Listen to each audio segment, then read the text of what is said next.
making the invisible visible. When I talk about that, I'm basically talking about a fundamental shift on how people teach yoga, which is not about learning more poses or more anatomy. It's actually learning about what the master yogis actually taught. Because in essence, yoga isn't about getting better. It is about getting better, but it's about returning to your original blueprint. And what do I mean by that? Returning to your original blueprint. It means returning to who you were before the world conditioned you, before you learned to brace or protect or hold back, before you became something other than what you were meant to be.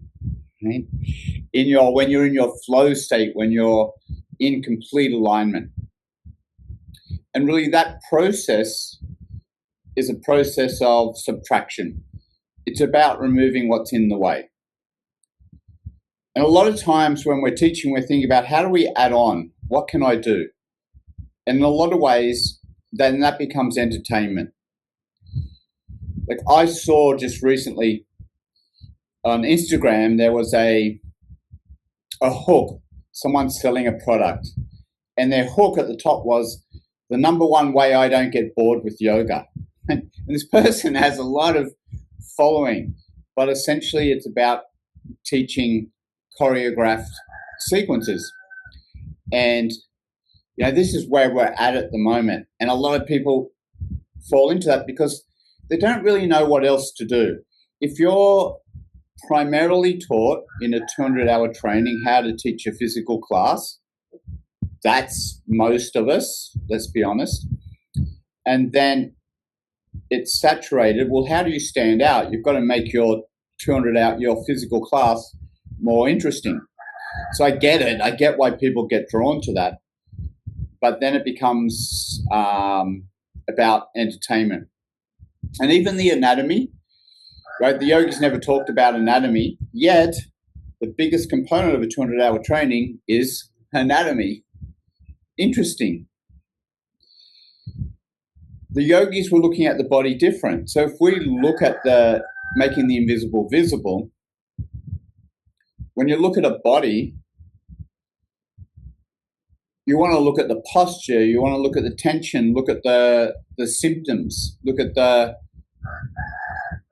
where consciousness is moving, where it's not moving, where prana is moving, where it's not moving.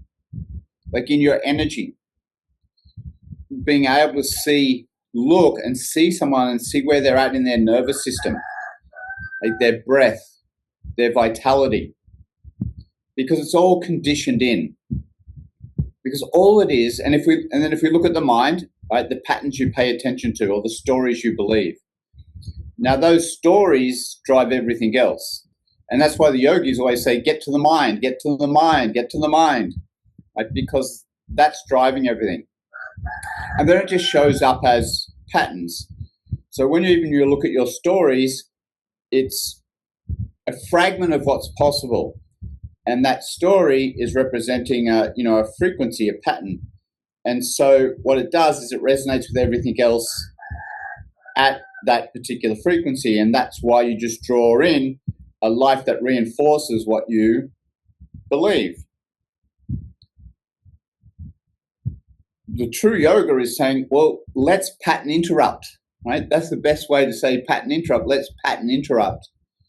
And let's get you back to who you were before all of that. Let's reset and then decide on, well, who do you want to become? Because it was always about who you're becoming, not who you are now or how you want to make this part better, but who you want to become. And real yoga, right? Real yoga is about removing those obstacles, not adding more, removing, returning. And so that's what we want to start to talk about and have a little bit of a look out at today. So like you guys, I think you're Barbara and Francois, I think you're familiar with me talking about this? Is that right? You can just give me a thumbs up. Yeah. So a lot of what I'm building out at the moment and teaching is really how do you look at a body? Right? Because and see the invisible. And the invisible just means prana, mind, consciousness, these elements that move the needle forward, these elements that actually we can use to reshape and, for want of a better word, rebuild a identity that works better into the world. Because if you look at anyone on social media, they're all looking for some identity level change. It's much more now. Most people, they're not interested in flexibility. Right? That was a time before. It's everywhere. Because a lot of that stuff is just, you can find it on YouTube anywhere. It's low level tactics, like how do you stretch? And in fact, there's a model that I used to run back in the nature care days where I would teach a thing called functional assessment. And it was actually measuring the body to see what was actually true. Because many people would say, oh, I'm really flexible. I got really flexible hamstrings. And I would say, well, actually, no. And then, what are you talking about? Look, I can put my head to my knees. But when you look at them, if you look at the body, you can see, that the knees at a level of flexion. If you've got your legs straight, let's say it's 180 degrees. Maybe they're 125, 135, and you can see that. So then you do the measurement, and the measurement doesn't lie. It reinforces what you can see. So they go, well, how does that work? Well, what's happening is your hamstrings are tight, but you're making your back ligaments loose to do the particular posture. So you're creating an instability to get to this perceived idea of getting your head to your feet will somehow make your life better. Right? It doesn't. And that's why the yogis never really focused on that. And the fact of the hamstrings being tight, that's the patterning that's going on in the background, the conditioning that you build into your life. So, for example, in my case, my patterning that I grew up with is, not to question authority, not to fly above the radar, not to shine, because if you did any of those things, there was punishment. So I decided to learn how to become compliant, to fly under the radar. But in the process of that, internally, I got a lot of deep knowledge. I went into the process, and my model was yoga. So I got very knowledgeable. I went into depth. But privately, I was, a genius. Privately, I was very deep. But publicly, not many people knew. And so, but that was a pattern. And I got really flexible, and it didn't change the pattern. I thought, I just have to master these poses and it will fix it. Didn't change the pattern. Did a bunch of things. Didn't change the pattern. But if I made my body bendy and flexible and strong, how come it didn't change the pattern? What was I missing? And that's where we start to look at, well, actually, it can't be just flexibility then. It can't be just difficult poses. There's something else. So my body had changed. I'd forced it to change. I'd created a bunch of compensations. But when I looked at my body, there was a lot of collapse in the lower body. There was a lot of feet were turned out, my knees were hyperextended, my lower back was flat. Underneath the outside showing of strength, there was collapse underneath that. And then when I started to understand that, then I started to rebuild my body from a perspective of, okay, this is happening because I'm not allowing consciousness to move in a certain way. I'm not letting prana to move into certain parts of my body. I'm shutting it down. I'm closing it down. And I'm reinforcing that pattern over and over and over again. So I went about learning all of that, and I created what we call karmic creations, but they come from Lowen and Wright from character structures. But the idea of that, and for this workshop, we're just going to talk over it briefly, but when we can start to see that,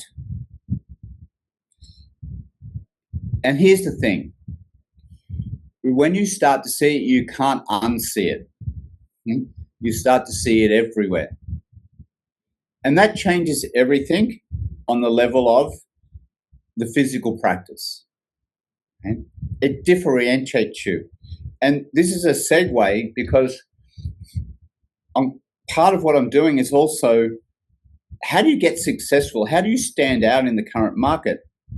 And there's two things. You've got to have depth, right? And depth is looking at things in a different way, doing things different to all the other teachers. And from a physical perspective, this is how you would do that. And then you're doing it with the breath, and you're doing it with the nervous system, you're doing it with the mind and consciousness. But then you've got to have visibility. And visibility just means communicating these things in a different way, communicating in a way that people get it, they understand it, they go, oh, that makes sense. Because I've been bending myself crazy for ages and I don't feel any different. Nothing's changed. In fact, maybe it's worse. Maybe I've got some injuries now that I didn't have before. And there's so many ways. If you, unconsciously, we recognize it all the time. When we see someone's posture, we get a feel for that. And it's one of the things that I learned really well, because I had to play small and fly under the radar. I became very chameleon-like. So I would work out what the room needed and I would become that thing. I got really good at that. It wasn't me. So ultimately it was unsatisfying and unfulfilling, but I got really good at understanding what the room needed. And I got really good at taking on someone's body posture, shaping myself into it, and getting really quite clear on how they saw the world, the thoughts they were having, the emotions attached to it, how they operated it out into the world, right? It's kind of a superpower. And that's the cool thing too. When we do these strategies to be able to operate in the world, the way that we learn to do it, we always get a superpower within that. So it's not to say that they're bad. They allowed us to have a strategy that worked, a working model at the time to do that. And here's a question. Anthony Robbins always asks this question. Who did you need to become to be accepted by your parents? When you answer that, it tells you a lot, because a lot of the time, those things carry across for decades and decades. And if we've been doing personal development, we're chipping away at it. But a lot of the time it still plays out in the background, and it shows up in your body. It shows up in your energy system. It shows up as your emotional intelligence. It shows up in the beliefs that you constantly reinforce. Okay. Everyone with me? Any questions there? Just put it in the chat if you have a question there. I'll have a look. Rather than talking, but put it in there.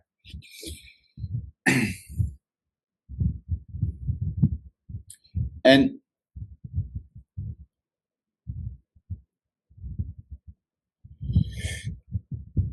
when I'll come back to the body, but when I was working with, high performance people. I was working, I was training a Navy SEAL. I was training, Olympic gold medalists, world champions. I was traveling around with them. I worked for McKinsey, subcontracted, big global company doing stress management through their companies. Later on, I came back into all of that, and we looked at, what creates high performance in there. Because if you are going to be a world champion in anything, if you're going to dominate a particular field, if you're going to be an Olympic champion, in a lot of ways, I would call those people yogis from the perspective is that they had one pointed attention, meaning that to be that, you had to sacrifice a lot, and you had to be very selfish in a way, and you had to be very one pointed on what it was that you were going to achieve. When I was working with Ian Thorpe, if you think about that, going up and down a black line 5 hours a day, right? It takes discipline and focus to do that. The surface is a bit different because it's creative, but nevertheless, to be the best, you have to have that one pointed attention. Now, their one pointed attention was outwards, right? So if that changed, they often had challenges and they suffered. The yogi's attention was inwards. It was back to source. And that's essentially what we're saying to when you go back to who you were before the world trained you to be something else, it's going back to source. Every major tradition has that source. We have to come from somewhere, right? And when we go, we're an energetic system where we're conscious. And then just the first law of thermodynamics is you can't create or destroy energy. Right? It just changes from one form to another. Two cool things about this is the current form that you have, you can change that form. Right? It can take on another form. In other words, another identity. And it's always there. So if we have source, when we're born, we didn't exist. Mum and dad come together, 9 months later, we're here. Right? It's got to come from somewhere. And because it can't be created or destroyed, it just goes back to somewhere. Right? So what is that source? And everyone talks about that. And this is what we're saying. And some might call that, Christians or religious people, they talk about that as God, and God is speaking to them. In yoga, we might call it Brahman. And someone else might call that the creative intelligence, if you didn't want to put any denomination to it. But the 8 steps of yoga, that final step, samadhi, is when you start, the mind becomes absolutely still and you start tapping back into that source. And then God speaks through you. The creative intelligence speaks through you. And when you live from that place, wow, life becomes very exciting, amazing, powerful, right? You're in flow with source information. And that's what all those great teachers were doing. That's why we were all drawn to them, because I want what you've got. So when I looked at the surfers and the yogis and the Navy SEALs and all this sort of stuff is, I term myself as a mind-body coach. And they were doing all the stuff, right? But I just put different names to it. And this is another way that you differentiate yourself when you teach out there, or your workshops or your retreats. I'd call it mobility work, or I would call it, postural correction, or pranayama, I would call it breath protocols, right? Or meditation, I'd call mind mastery, right? Or resetting, re-establishing mindsets, right? Because these days when we talk about pranayama, meditation, pratyahara, minimizing distractions, right? Everyone's scrolling all the time. Like, these things are practical. They make sense to somebody's life. This is another way that you start to differentiate yourself. And this all creates, high performance living. And to me, this is where we need to start going as yoga teachers, not as a teacher anymore, not as a instructor, not even a coach, but leaders. Right? Leaders are someone that are actually creating. Like for me, a teacher is working in the class, and you feel good at the end of it. And a leader is creating. A coach is starting to change a movement, but leaders are someone that's actually reshaping the narrative. And when you look at everything that we've got, what we've been given to from the yogis, and you can make the invisible visible in very practical terms, right? In language that people can understand, like prana, right? It's just your vitality, it's your life force. And we work with breath protocols, and we do, nervous system regulation. Right? These things make sense to people, and it's very practical, and it's really quite easy. If we talk about the nervous system, we just say there's an on switch and an off switch. Most people have got the on switch jammed, and they don't know how to switch off. This is the sort of stuff, right? And because once you start talking about, it can add on later, but once you start talking about parasympathetic, sympathetic, the vagus nerve, all this sort of stuff, right? Because if you just talk about the off switch, and the off switch is, if you don't have the off switch, then you don't digest your food properly. If you don't have the off switch connected, then your immune system doesn't work. Just very practical terms. So how do we put the on switch on, right?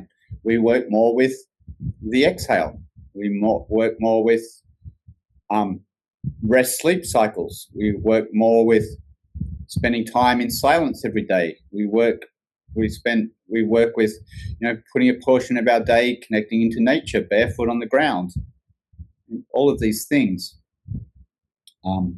really move the needle in the current market, because people, they don't want information anymore. They want outcomes.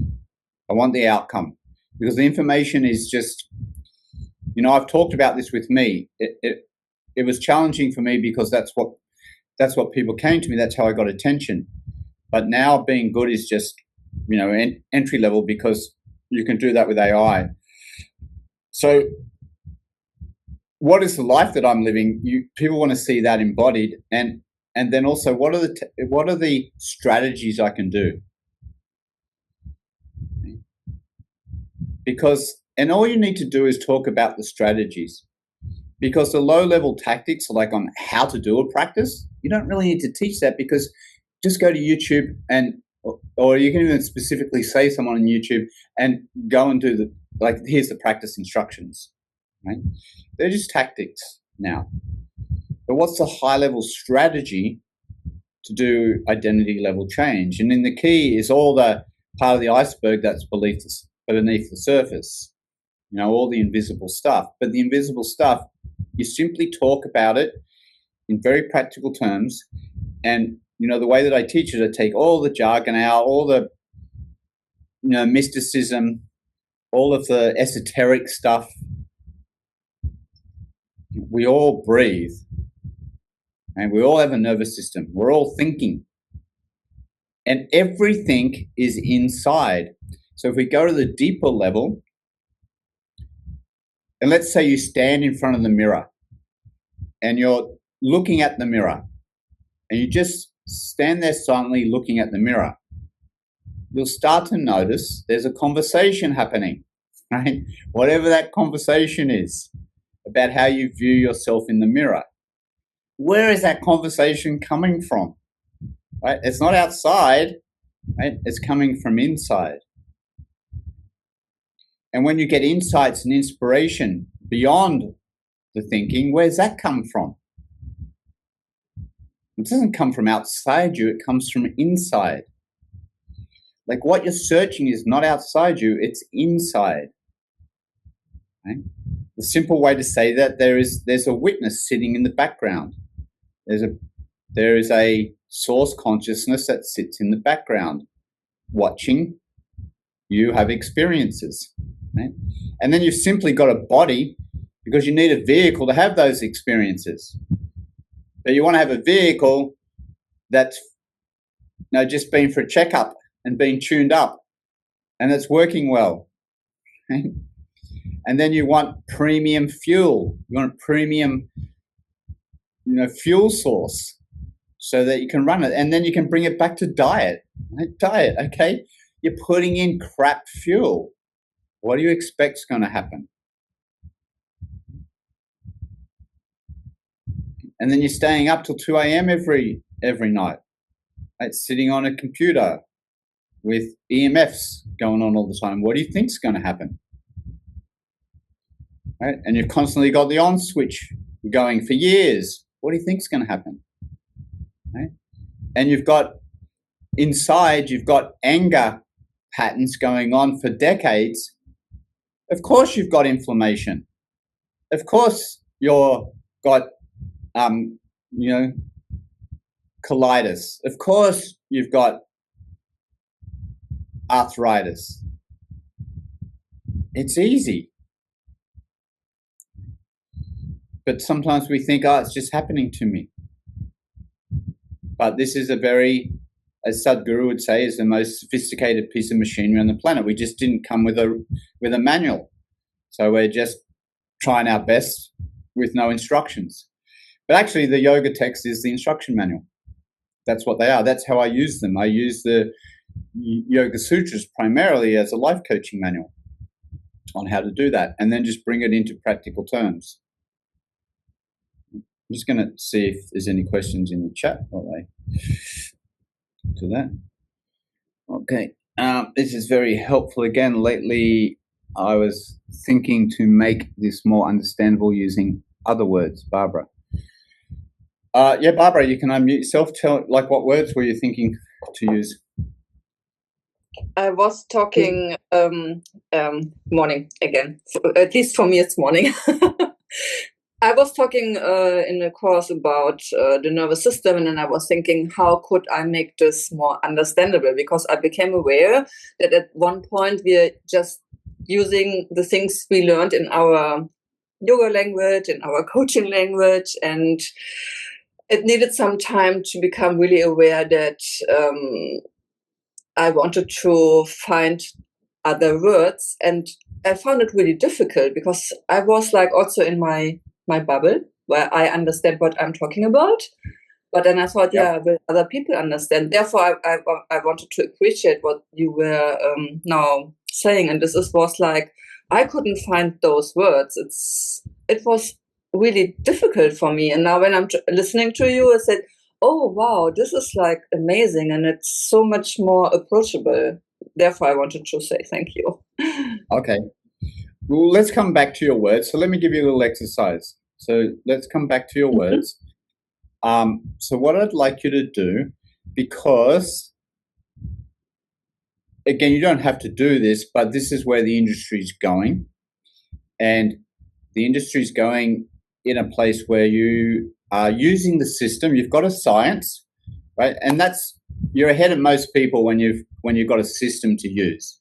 And that's the amazing thing about yoga. It's incredibly pragmatic and practical.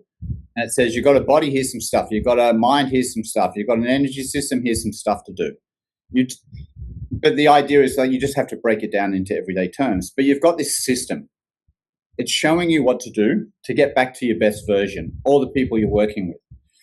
So the best way to do it is you're helping a group of people solve a problem. Right? It might be, I'm helping yoga teachers build more depth and visibility. Christina works with women and helping balance hormones through Ayurveda as a primary thing. What is it? Where do you work? You don't have to get this refined now, but I'm just going to ask you a question, right? Think of who you teach regularly, or Or think of, the experience that you went through life where you learn a lot of lessons, you came to the other side of it, or you're still coming to the other side of it, you come a long part of the way. And think of that, or you can think of who I teach regularly and what are they mostly conversation around, what are they doing? And write just a short sentence or two around what your subject would be. Would it be balancing hormones? Would it be helping people build depth and visibility? Would it be like another area that I work is helping men who want to refuse to fade as they get older, right? To lift their standards, to maintain their standards, to step up to, what is it? Christina's working. I have so many students working in different areas, but I have mostly people, they are in a short before life transition, it's like around 50, they get stuck in their head and they feel really something is off, and they are like, they really want to kind of building a new life, but they still don't know what this is. It's like this moment when am I going to do this my last 20 years working? So this is a little bit my clientele. Okay, so write it down because I'm getting everyone to do this. So just write it down and we'll come back to it.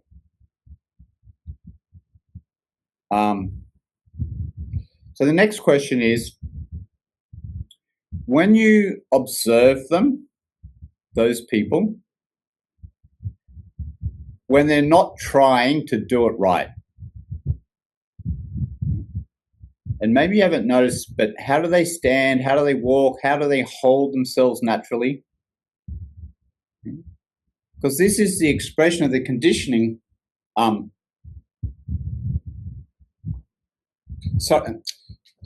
Sorry, I think I said the wrong thing then. Like, observe them when they're like trying to do it right, not when they're not trying to do it right. Observe them when they're trying to do it right, and how do they stand, walk, hold themselves naturally? Because this is the expression of the conditioning that they learn from the world. And when you work with a particular group of people, there'll be a lot of similarities through the thread. Of course, we're not going to be all the same, but you'll see a lot of that. And then when you start to look at that, like, where do they hold tension? Is it in their jaw, their shoulders, their belly, their hips? And where do they collapse? Where do they brace? Where are they compressed? What parts of the body do they seem to avoid? Meaning that the consciousness isn't really showing up there, or there's not much aliveness there. Now, what is the overall, postural quality?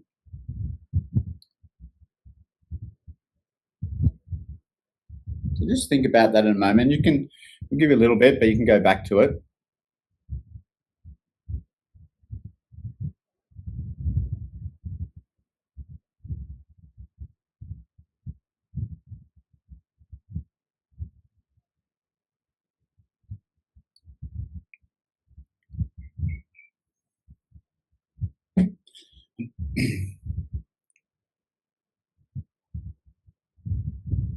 Like, if I was working with people that play small, that fly under the radar, but they're sick and tired of it, and they want to speak their voice, they want to hold a position, they want to stake a flag, they just want to speak unapologetically out into the world, and they don't know how, and they're frustrated. Like, I can see that, like, I know it in myself, so I can see it in other people quite easily, especially when they start showing up and start speaking. But not only that, they're going to say the same things over and over again. Like, the common way they communicate, the thread is similar. Their beliefs are similar. How exciting does that make it? Because when you know that, you can be very targeted in helping them create new identity level change, because you understand, you know exactly on all the levels, or 80-90% through most people, how to do that. Then you start giving them practices that are in a language that makes common sense, practicality to them, and they're like, oh yeah, I can do that, I understand that, I get it, I'm going to do it. And then you're representing the change, you're holding that change. It doesn't mean that you've got it 100%, right? But you're holding that change. Okay? Now, you don't have to know exactly what that is now. One of the beauties of AI is we can start, entering those things in, and you can ask for like visuals of what it might look like, and it'll bring up stuff, and then when you go, oh yeah, I get that, yeah, I see that all the time. That's helpful, right? They're just prompts to get you to start building out, who it is that you're working with, right? What is the pattern that's playing out?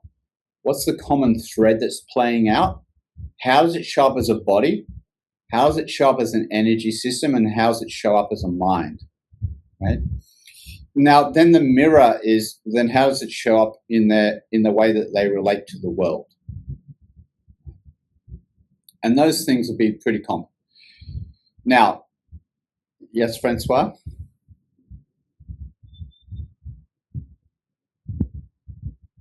Can't hear you. You have to unmute. I went on the wrong thing there. Could you give us an example of a sentence you would be entering in AI? Because I can see the concept, but I cannot fathom the vocabulary. When you're doing AI, just have a conversation with them like a normal person in a sense. So you would say, hey, I'll just use Barbara's case. I'm working with women over 50 who are transitioning, and they've always put their identity on raising a family, being a wife. Now the kids are gone, the husband's distant, and I don't know what the hell I want to do. I feel lost. I feel disconnected. I don't feel like I've got any value now because I don't have a role. And, for women like this, what is the common pattern? What are the things they're saying in their head? How does it show up in their energy system and emotions? What might be the most common way they would show up as a body, like in posture, right? It's not going to be exact, but you're going to get a good framework. Okay. Right? Now, it will be a lot more exact if it becomes a pattern from childhood, right? Now, the pattern for women over 50, their pattern there may be a common pattern there is, I have to put myself second, I've got to put other people first. That may have been the learned pattern. So their whole life, they put their husband first. They put their children first. They put the dreams and goals of the husband's career first. And now he's retired, the kids have gone, and he's distant. What do I do? But that pattern's still screaming. I've got to put other people first. What do I do? But it seems to be all thrown onto me, and I don't, right? So if you drive it back to that, you'll get, from that particular pattern, you'll get a more, precise thing. Does that make sense? Yeah, but I have to experiment. Yeah, you just experiment with it. But also if you use yourself as an example, because, whatever you teach, you want to have embodied it yourself. You don't want to do, because a lot of the yoga industry, what they're doing is they just do what's trending.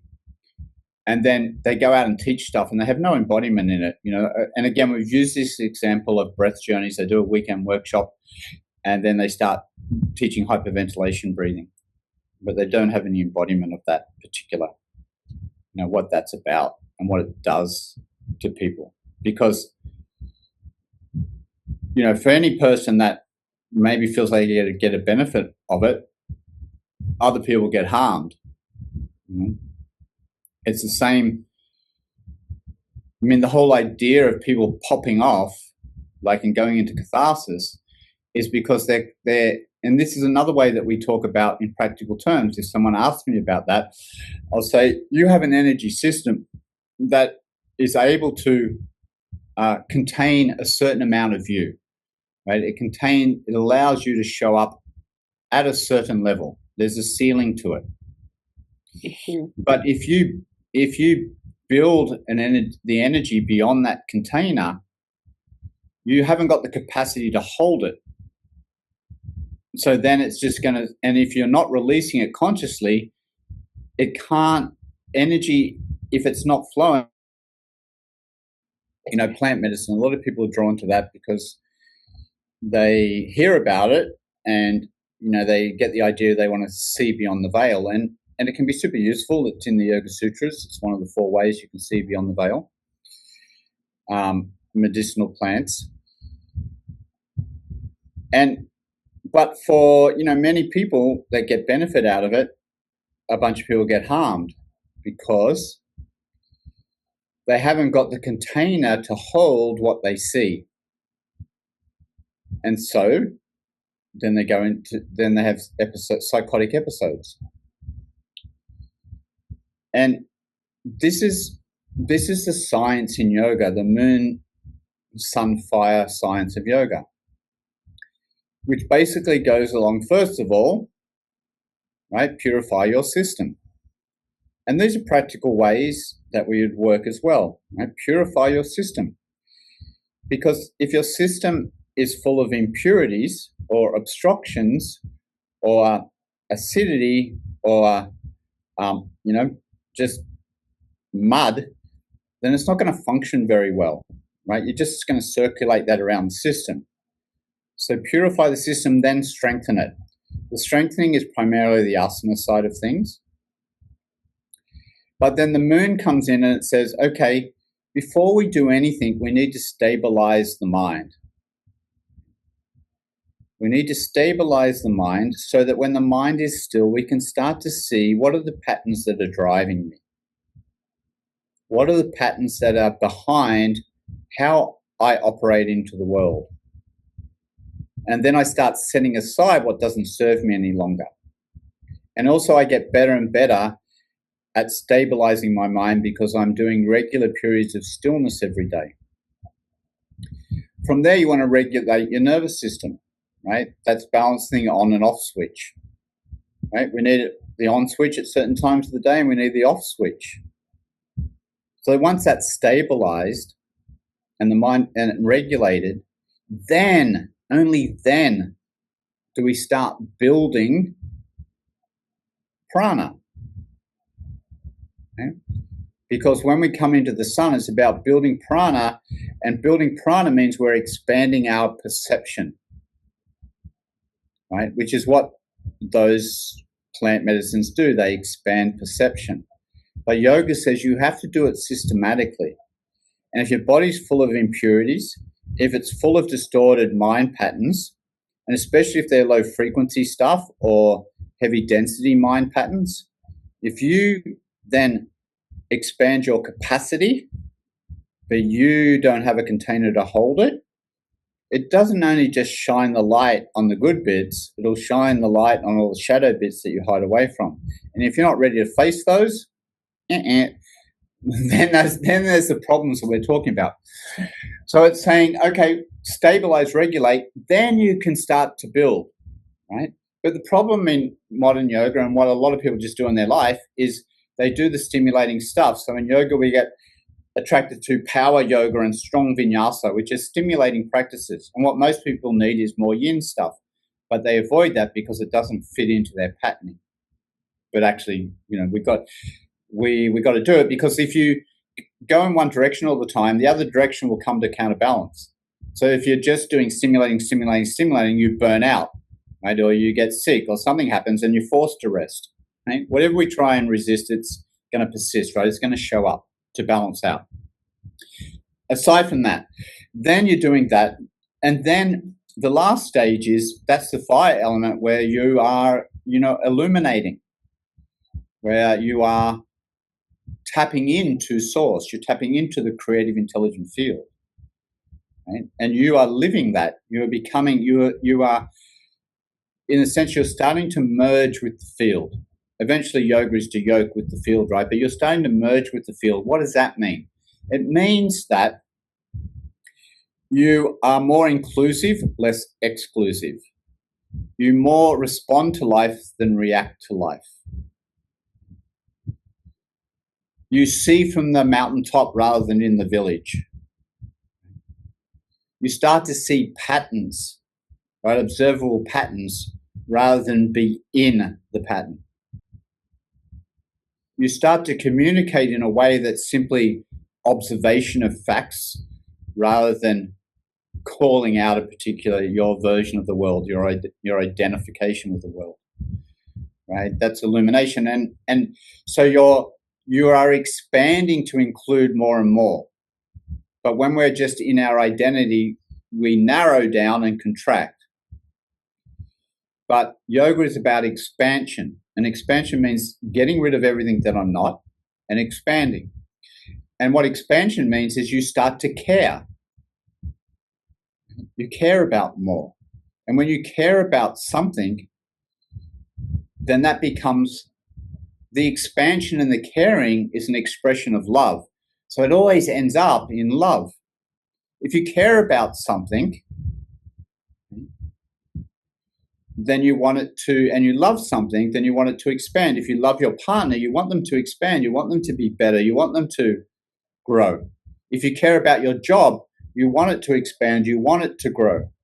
If you don't care about something, then it's not love, right? You're just either neutral or you're, but it's a contraction around that. And if we only care about my identity in the world, it's a very contracted way of living. So we're expanding. That's the illumination part of it. Till eventually you just see that you and everyone else is just, it's all one. All the yogis talk about that, right? It's just all one. It all comes from the one source. And all we are is just different expressions having experiences of the one source. And it feeds back to the witness, right? That's how it gets to know itself. But you get to know that as a direct experience. You get to feel it. I mean, that's advanced teaching, right? But because the fire stuff that's at the end. A lot of stuff has to be done before that. And that's why, you don't want to jump into those things without being ready to do them. Because you've got to build the capacity to hold it. And when you're doing the science of yoga, you're progressively building that capacity over time, that you're building it, you're purifying, you're strengthening, you're stabilizing, you're regulating, you're expanding, you're building a bigger and bigger capacity, right? So that you can hold more light, you can hold more illumination, you're vibrating at a higher frequency. Does that make sense? Okay, so we've got the first two parts of that. We looked at the conditioned pattern, like how it shows up, where they have collapse, where they're bracing, all of those sorts of things. Then I want you to ask these three questions, right? Write down this word, repetition. What does their body keep doing? What is the default, the unconscious habit they learned, right? Now, look at that as a body, but maybe you also can look at it as an energetic habit, which is harder if you're not used to looking at that. But just think repetition, because repetition is the unconscious playing out over and over and over again. Right? And it's below the conscious level, it's subconscious, right? And it just keeps showing up in how they posture themselves. But it's telling you a lot about what pattern they're paying attention to. What frequency they're vibrating out and what they're drawing into their life.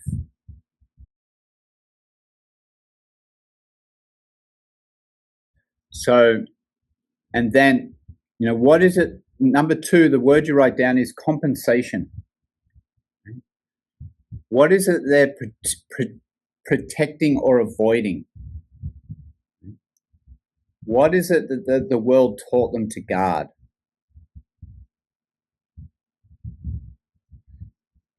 Like in my case, it was about not being too big, to not flying above the radar, to be compliant.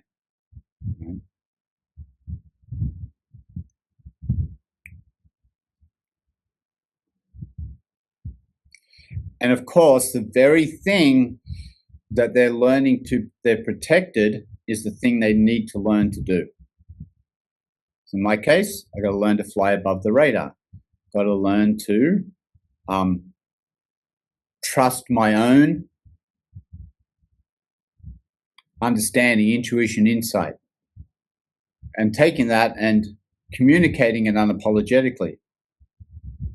In my case, when I talk about those things and do those things, it's scary as, swear words, right? It scares the hell out of me, but it's the exact thing that I need to do. That's our evolution. That's our growth. That's what changes the pattern all the way down from mind to energy to body, and then the world reflecting that. Yeah. Then the last word that you want to write down is the story. If this posture could speak, if this body could speak, what story would it tell? And if I'm, working with people, I'll say to them, based on this, what we just did, what did you notice about the conditioning that you've never seen before? And then, how will you teach differently based on this new awareness? Right? And that's not necessarily in your new class, but with that particular group of people that you're working with.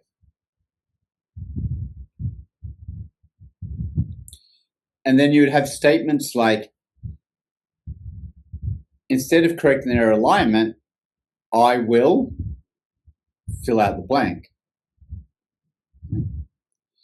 Let's say they always brace. Instead of correcting their alignment, I will invite them to soften. I remember this one, class that I was teaching, and there's a guy there, he's 6'3" or 4", big guy, solid guy, and he's doing the practice, and he was working really hard to try and do everything right. And I walked up to him and I said, I put my hand on his back. And this isn't exact right words, but I said,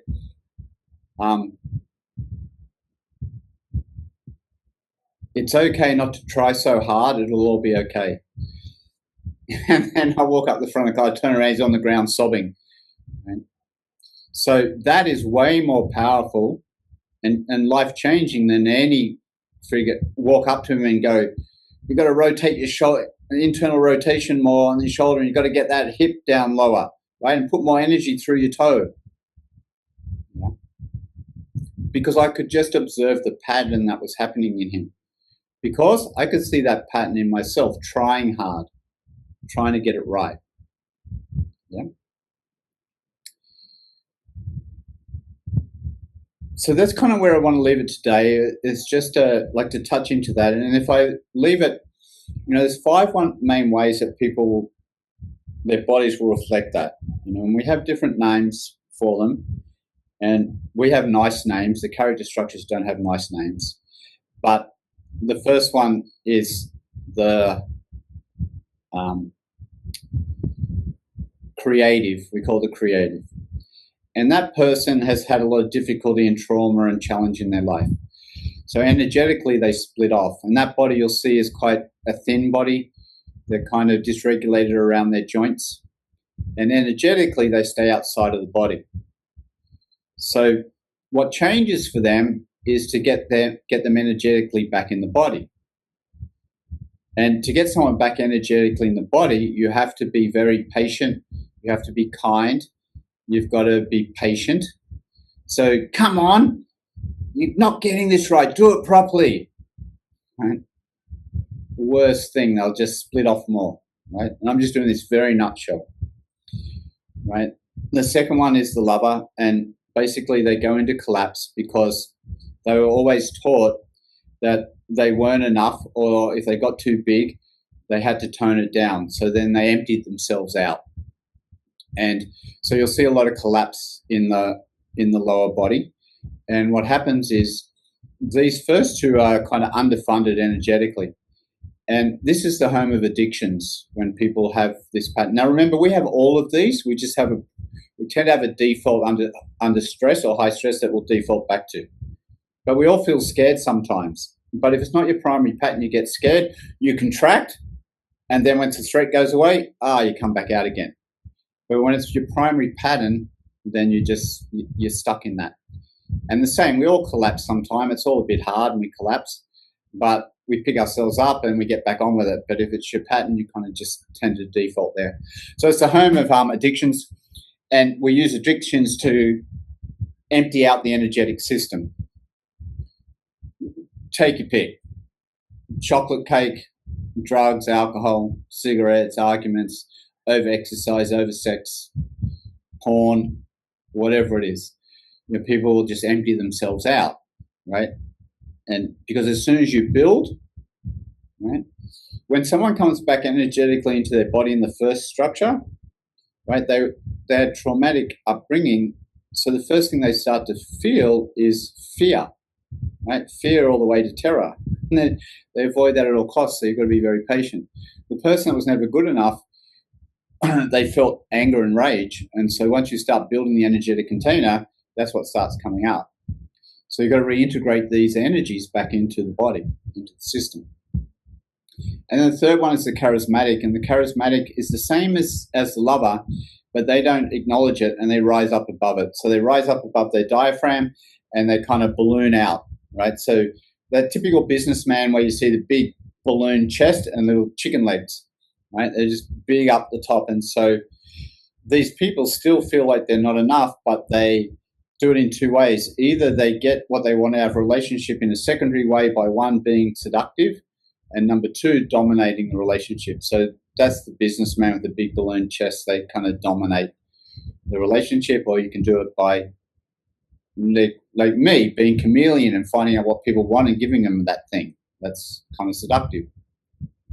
So then what we want to do is we want to bring the energy back down into the legs, back into the ground, and ground them, right? But once you go, they're staying above the diaphragm because they don't want to feel what's underneath it. So you've got to bring them back into that feeling. What are they going to feel? Anger, rage. The fourth one is more an energetic, and they're what we call endurers. They compress.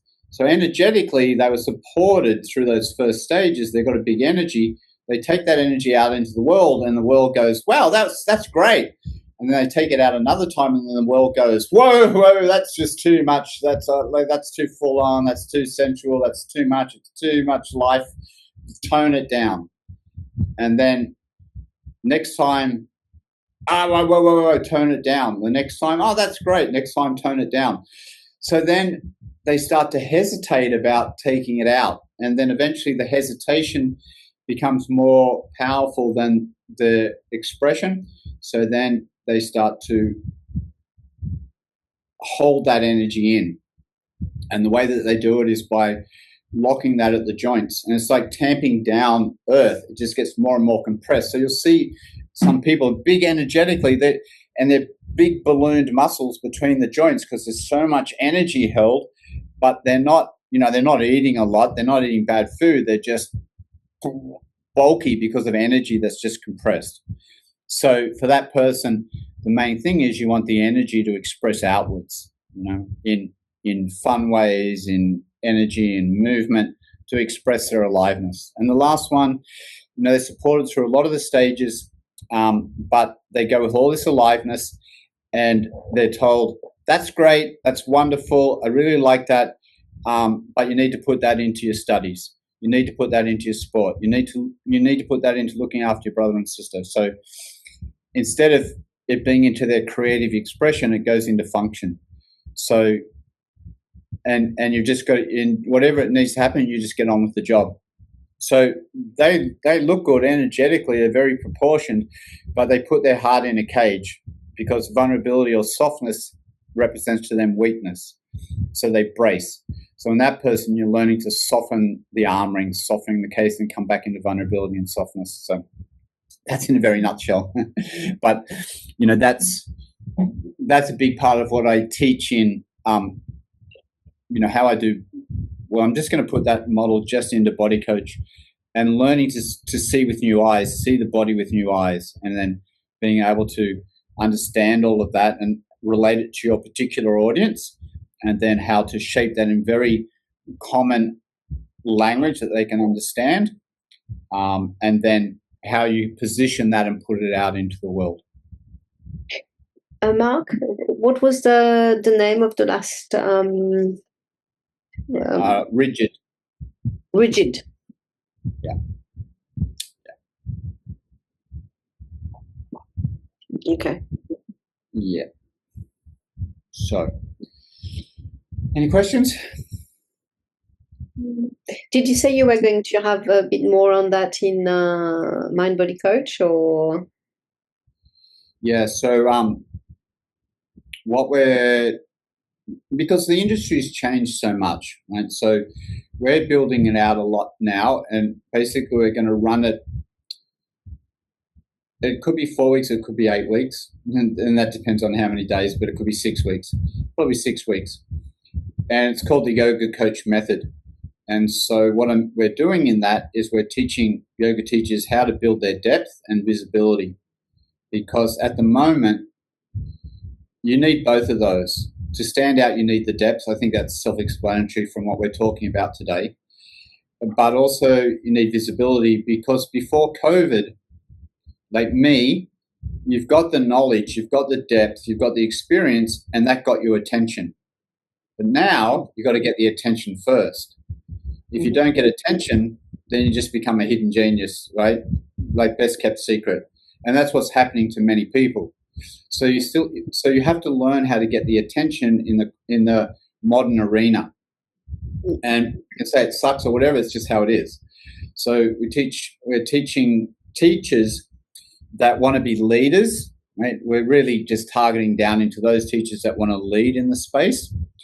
And so we're building the depth and then using that in just very practical language that differentiates them, lets them stand apart, lets them market it into their particular niche or who they want to work with, and then teaching you how to get the visibility and how to do that.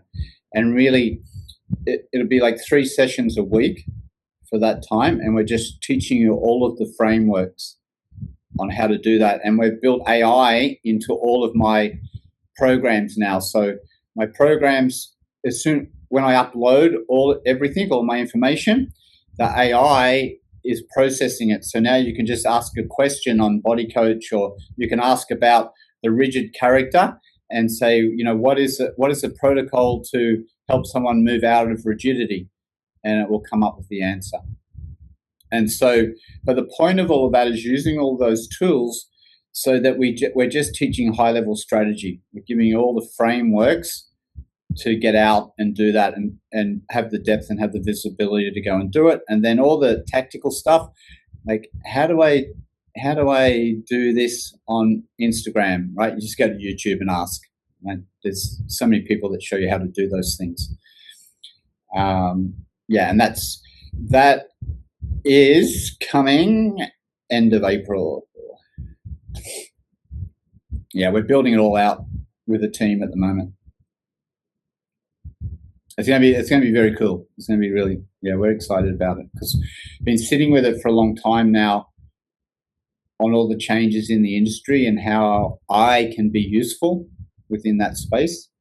Because all the old ways, I just don't feel like there's any. I'm not being useful in there. I'm not serving in the way that I want to. So I was just spending the time on, okay, well, what does that need to look like now? And this is where we're at with it. And